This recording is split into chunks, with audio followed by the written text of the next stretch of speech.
You know what, my friends? I feel like Uncle Sam is proud of this one. It's so beautiful.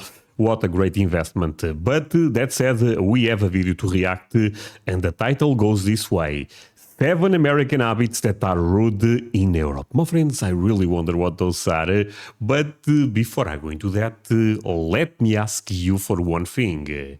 If you can leave a like, thank you so much. Is the best way to show support. Now, if you can subscribe, well, in that case, forget about it. You make my day. Have that in consideration. Link for the original video in my description, and let's play it. The British person that I was with was like, we can't just move. We have to ask. And I'm like, you don't have to ask. You just do it, and then it happens. Honestly, I was considered a quiet person in the US. I spent my entire life in the US with people asking me to speak up and to talk louder because they couldn't hear me. I moved to the UK, and within a couple days, people are telling me to be quiet. Hi, and welcome back to the Girl Gone Loud. That's awesome. To be fair, I feel like Americans are a bit louder, but in a good way, you know? Channel. If you're new here, my name is Kaylin. I'm an American who's lived in the UK for over 10 years, and today we're talking about 7 American habits that are Over 10 years. Okay. considered rude in the UK. I have accumulated many of these examples personally, as well as stories I've heard from fellow American expats who live in the UK and are usually trying to do their best, but are sometimes accidentally being rude or just weird. Now, the first thing on my list of an American thing to do that would be considered rude or not acceptable or just strange in the UK is giving a guest a house tour. So in the States, Giving a guest house tour? That's weird. Well, actually, that's weird. What the hell am I saying? If you don't know the person, that's very weird. But if he's your friend, makes sense. No one does that in America, right? it's not considered weird. Wait, we have to go back. Am I understanding this one? Is giving a guest a house tour. So in the States, it's not considered weird. Americans love giving a house tour. A visitor comes over to your house and you want to show them around your house. And I know that the British people in the audience are initially going to think, well, it's because Americans want to show off their house. Yeah, because it's so damn beautiful. American homes, my friends, some of the best in the world. And we don't do that here. We don't brag about things like American. To be fair, they are quite more small, so it would make sense in terms of practicality to show the houses in Europe. That's the bedroom, that's the kitchen, that's it. We also have, a toilet. Never mind. Do.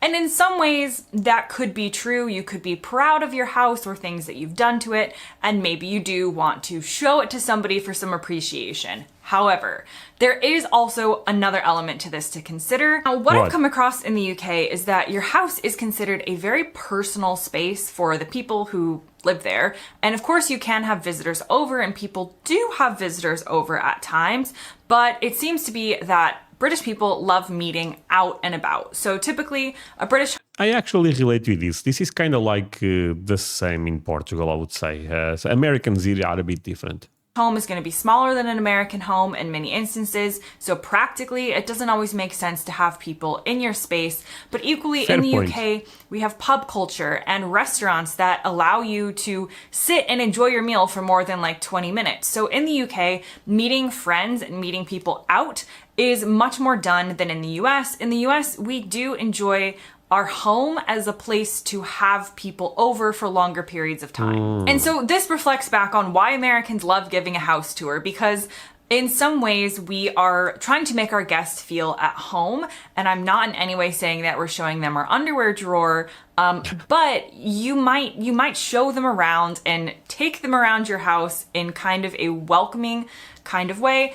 This isn't done in the UK. So if you have people over, they stick to the rooms that they're allowed in. Most of the house, you like practically board up when someone's coming over, and that's where the visitor is supposed to be. And again, I'm not saying Americans like have guests to their home just wandering every inch of your space. Of course. But when they would come to the door, you would welcome them in, and if they haven't been to your home before, you would usually give them some type of tour. Now, the tour... Friends, do you guys agree with this take? Because yeah, that's really different than what we do here in Europe. If someone comes to my house, I'm not showing my entire house. I mean, real talk. Like I said, if he's a friend, it's completely different. But this is an interesting point. Now the question: do I prefer the American way or the European/UK way? American way. Yeah, I mean, if you have a big house, show it. Tour of my house in the UK would be over in about... Sorry, even if you don't have a big house, you can also show it.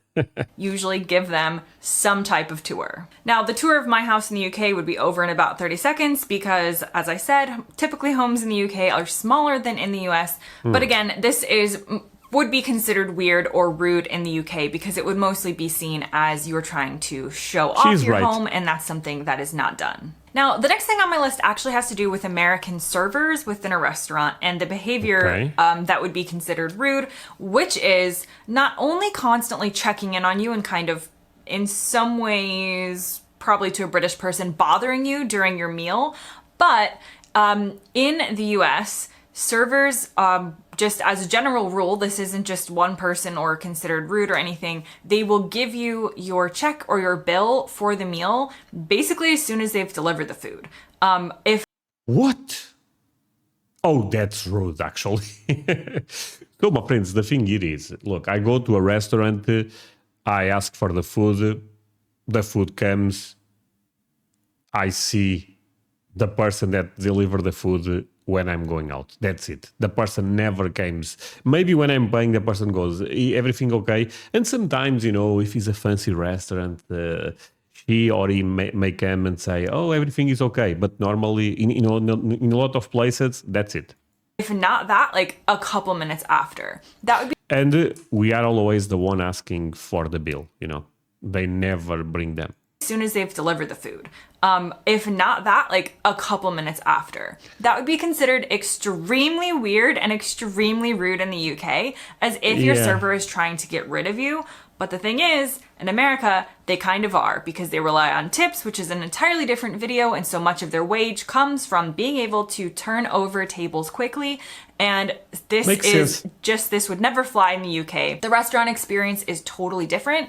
And so if a British family does go to the US, that's something to remember, that the American waiter or waitress is not within the context of American culture being rude by giving you your bill for the meal really soon after they serve you your food. Another American habit that is considered rude in the UK has to do with eating as well, and that is to do with what you do with your knife and fork after you finish a meal. So in the UK, the polite thing and general thing you're supposed to do is to put them together, right?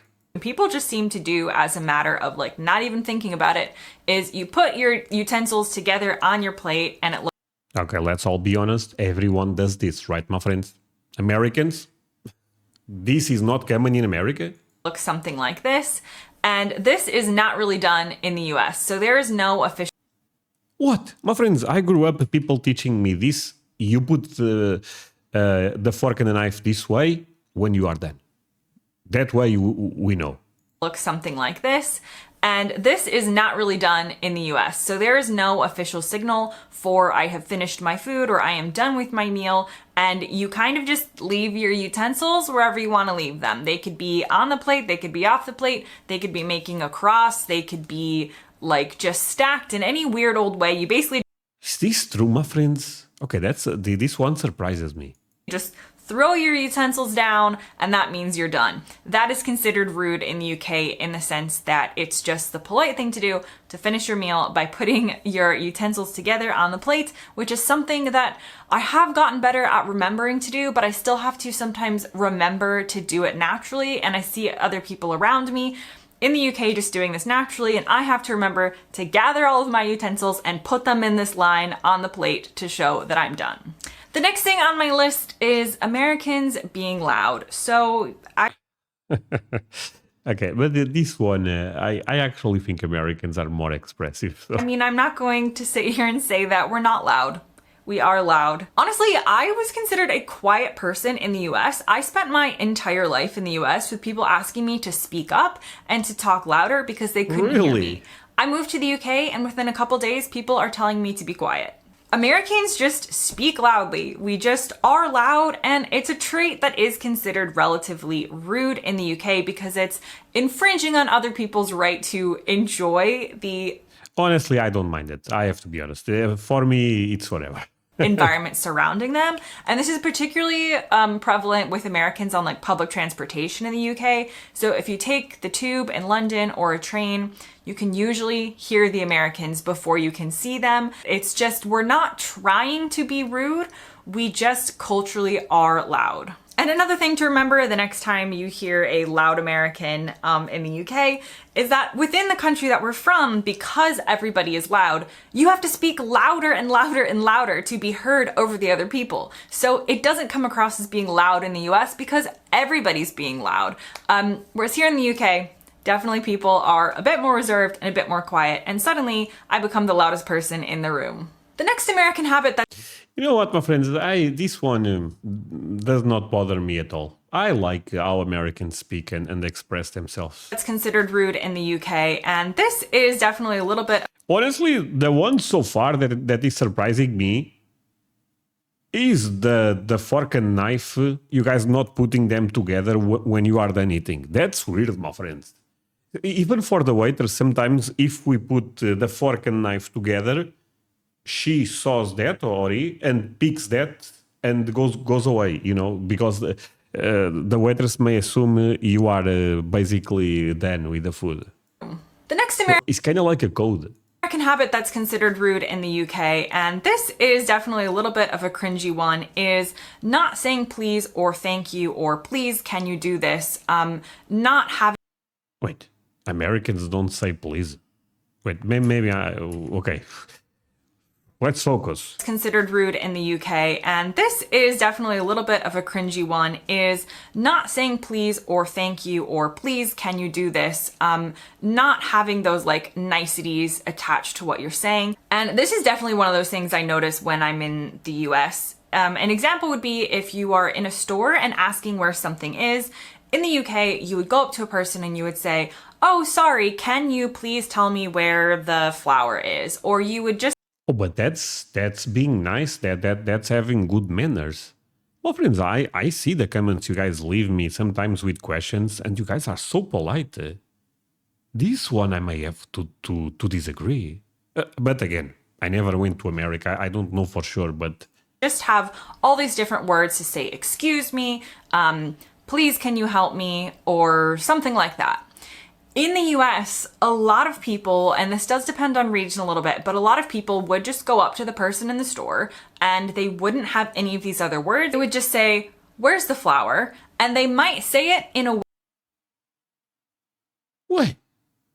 Oh, that's rude, my friends. I would never be able to do that. If I approach someone, I always go, "Excuse me, I'm sorry, you know, if the person helped me, thank you so much." Is this... Damn, I don't know, this one is surprising me. My friends, confirm this in the comment section, please. Didn't have any of these other words. They would just say, "Where's the flour?" And they might say it in a way that to us in the States is still a nice way of saying it. I'm not saying that they're going to be demanding. We could still say it nicely, but we wouldn't include the other words like, "Excuse me, please can you help me, can you do this?" We would just kind of go in directly with our question. And it's... You know what, this one for me is difficult to believe. I really need a fact check. I said a fact? English, I speak American. A fact check on this one. In some ways, this may have to do with the American style of direct communication that I talked about in a previous video, but overall, it is just sort of bad manners in the UK and in most countries, so I'm not siding with the Americans on this one, but... Yeah, I'm not siding with you on this one, my friends. Love all of you, but if you guys don't say, you know, "Excuse me, thank you," that surprises me. But again, we have to fact check those claims. Bad manners to not be saying please, not be saying thank you, and things like that. And the next thing on my list that Americans do that can be considered weird in the UK is talking very openly about religion and asking people questions. That's fine.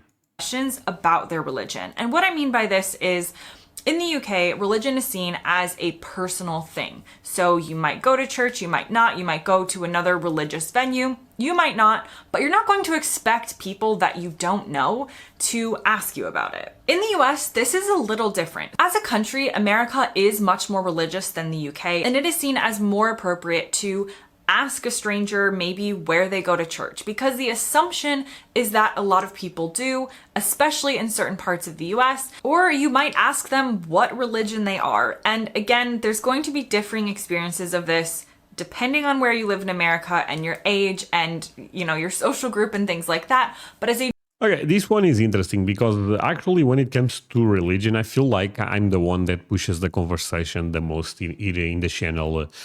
I say this multiple times. Jesus is the most important thing to me. I'm quite open about that. Of course, I don't try to enforce my belief in anyone. I already shared this a couple of times. I grew up in a Catholic home. And yeah, I mean, it's my journey as a Christian. And I love to talk about religion with you, my friends, specific on the lives we do Sunday. And everyone is so nice about this, you know. Because, for example, I grew up in a Catholic home, but from what I understand in America, Protestants are in a bigger number. And I find fascinating. I really love the conversations I have with everyone, my friends. And again, I don't mind it. So at the end of the day, that's my reality. And if you want to talk religion with me, specific on the Sunday lives, feel free to do it, my friend. We have a great time. A general rule, even people that don't believe in God sometimes are there and enjoying the conversations because no one is pushing any type of belief. It's just having a conversation. See, okay, a bit of a rant right now. I really hate this thing that you should not talk about this, you should not talk about that, I should not stop talking about politics, stop talking about this, don't bring religion. I mean, come on, I think we can talk about everything as long as you are respectable, my friends. People that tell you should not talk about this, that's a big red flag because automatic means that person does not know how to talk about that topic. So they assume everyone should stay away. You know, I disagree. And your age and, you know, your social group and things like that. But as a general rule, it's more acceptable in the US to speak about and to ask strangers or acquaintances about religion. In the UK, this is definitely considered rude and not acceptable because religion is viewed as a much more intensely personal and private thing. Now going back to the point again, asking strangers about religion. I mean, you guys go in the street, I'm sorry, do you follow what religion? No one says that, right? And the final thing on my list has to do with queuing. Of course it does. The American habit that is considered rude in the UK is essentially pushing to the front of things or taking things No, that pisses me off, my friend. Before you wait your turn or you ask. In the UK, the art of queuing is well known. People are very good at it. People are good at lining up, waiting for things. No, in Portugal, man, drives me so crazy. I go to the supermarket a lot for the cooking show and for multiple reasons, not just for the cooking show.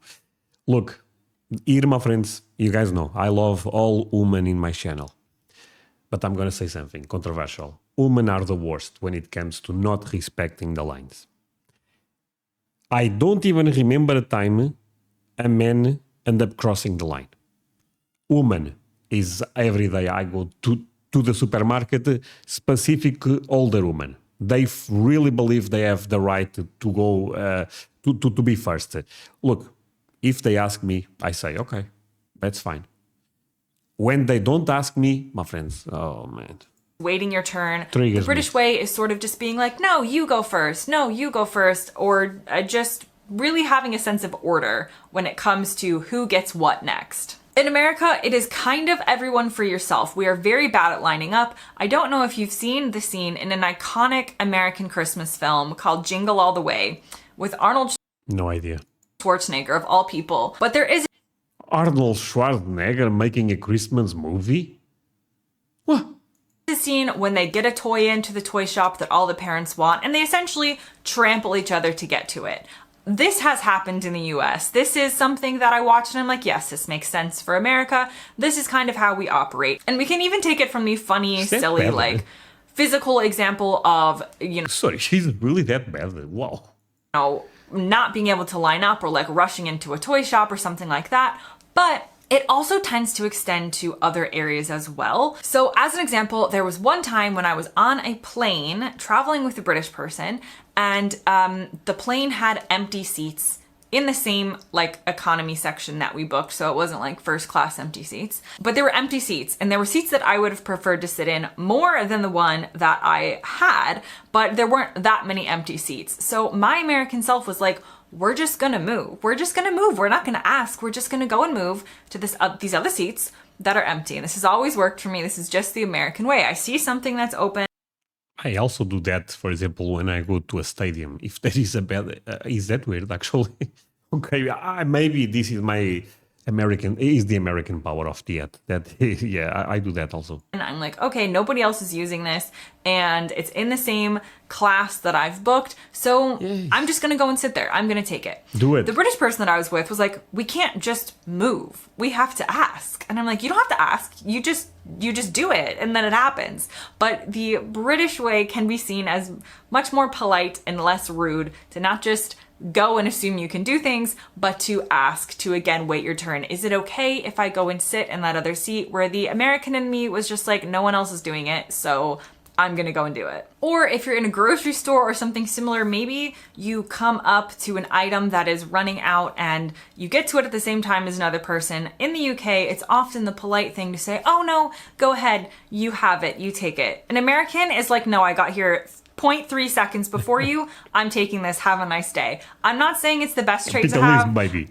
I'm just saying that is what Americans are kind of conditioned to be like.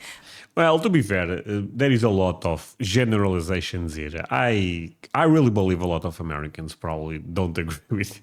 You can call it entitled, or you can call it bold, whatever you want to see it as. That is definitely an American habit that is not considered acceptable and is considered rude in the UK. Now that brings me to the end of this list. I hope you learned something new, or Great the next video. time you encounter an American in the UK, you maybe have an understanding of why they do.